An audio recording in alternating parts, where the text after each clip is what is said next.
Wah, okey geng. Assalamualaikum kepada semua penonton-penonton channel aku ini. Mana siapa yang yang sedang tengok video aku ni, minta tolong ni subscribe channel aku, support video aku. InsyaAllah aku akan cuba buat yang terbaik.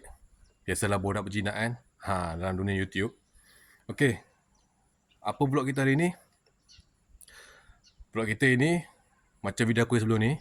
Semalam aku buat flushing coolant motor aku. Skuter AX 200. Jadi hari ni macam aku cakap video sebelum ni, sama ada aku nak ke utara ataupun nak ke selatan ataupun nak ke Genting Highland ataupun nak ke Kemah Highland. Okay, hari ni aku akan ride ke Canberra Highland, nak tengok sejauh mana temperature aku naik. Ada yang kata bila naik bukit ni, ya Canberra Highland pun dengan bukit. Ada yang 4, ada yang 3, ada yang 4. Tapi semalam aku dah tukar flushing coolant. Jadi aku nak tengok hasil daripada flushing coolant tu. Nak tengok berapa bar dia akan naik. Ni skuter dia.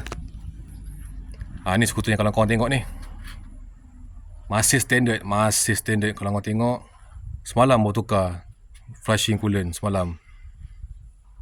Hari ni aku nak uji kaji dekat atas. Dan insyaAllah kalau sampai atas aku akan buat video. Aku akan stop video kat sini sebab aku tak ada editor. Aku seorang buat video pakai phone Android. Dan aku akan stop video kat sini.